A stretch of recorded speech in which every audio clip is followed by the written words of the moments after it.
If you're in a reading slump right now, then this video is definitely for you. I feel like we've all gone through those phases where you want to read so badly and nothing is keeping your attention. That happens to me way more than I'd like to admit. So today I really wanted to share 5 books that helped me get out of a reading slump over the last few years. Fair warning though, these are all romance and psychological thrillers because that's basically all that I read. I'm gonna start out with the romance books. The first book that I wanted to talk about was Better Than the Movies by Lynn Painter. I'm sure some of you might have heard of this one before, but this book single-handedly got me out of one of the worst reading slumps that I've had in so long. I went months without finishing anything, and then I picked up that book and immediately finished it in one day. The book follows this girl named Liz, who is the definition of a hopeless romantic. She's obsessed with rom-coms and has always dreamed of having this movie-worthy love story. She's had a crush on her childhood neighbor for forever named Michael. She ends up making a deal with her annoying neighbor named Wes, who actually agrees to help her, and Wes is basically the opposite of what she thinks she wants,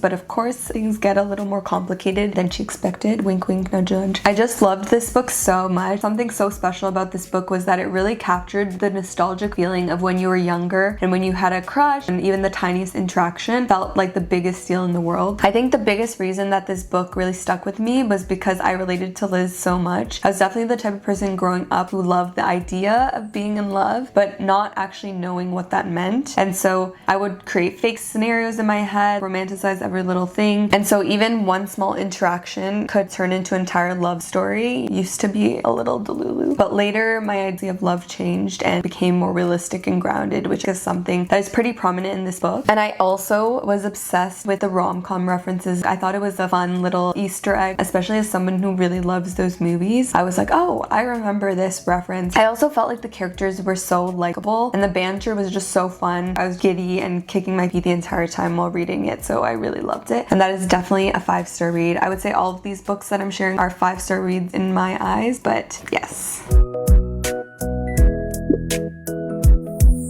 The next book that I want to talk about is Love Theoretically by Ellie Hazelwood. This book follows Elsie, a theoretical physicist who's actually trying to get a permanent job in academia while really struggling with the instability of being an adjunct professor. To make ends meet, she actually secretly works as a fake girlfriend on the side, and when she ends up applying for her dream job at MIT, she realizes that the person involved in the hiring process is Jack Smith, who's actually an experimental physicist and has very different views from Elsie about the science behind their work. And surprise, surprise, we have another enemies to lovers trope. This trope is definitely one of my favorites to read because there's so much anticipation for when things will switch for them. What I really love about Ellie Hazelwood romance books is that they're always so brainy and witty. I actually love reading about characters who are really passionate about what they do. Sometimes a lot of romance books can really feel like the whole premise is just about their romantic lives, and when you have other elements in there, it really spices up the romance because they're more than this relationship that they're building. I love that her characters are always incredibly smart women in STEM. We love women in STEM. And I find them so easy to root for. And then obviously we have the grumpy love interest, which is her go-to. Very much the I secretly care about you but won't admit it type, which I fall for every single time. The banter between Elsie and Jack was honestly my favorite part. It was so fun watching them challenge each other, and the chemistry between them was just chef's kiss. The spiciness in the book was also just the right level, and it had me hooked all the way until the end. That was the first book that I read of Ellie Hazelwood, so it really got me hooked, and then I just kept continuing to read more of her books.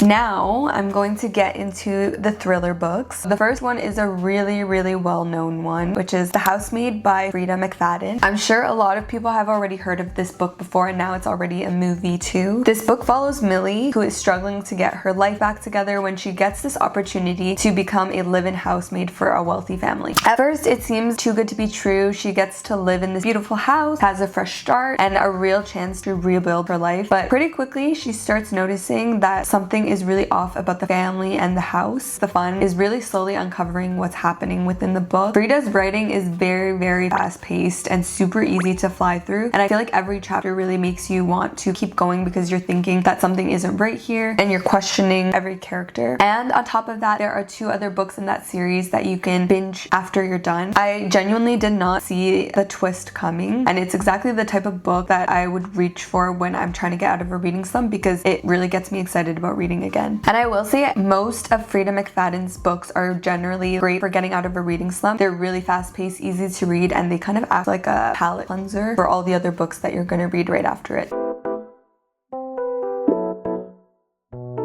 The next thriller is None of This Is True by Lisa Jewell. This book follows this girl named Alex Summer, who's a successful podcaster who meets Josie Fair after they discover that they share the same birthday and are birthday twins. It's such a weird coincidence that Josie actually eventually approaches Alex with this idea of being the subject of her next podcast and sharing her story of rebuilding her life after a difficult childhood and an unhappy marriage. But as Alex starts documenting Josie's life through the podcast, she realizes that there are a lot of strange details that just aren't really adding up when it comes to Josie. I think what makes this book so interesting is the unreliable narrator aspect. You constantly feel like you're maybe missing something and you're not really sure who you should trust. I would say Josie is such an interesting character because you're never really sure whether you should feel sorry for her or whether something much more sinister is going on with her. I'm pretty sure I pulled an all-nighter for this because I really needed to know what was actually happening, and I feel like the twist at the end was insane.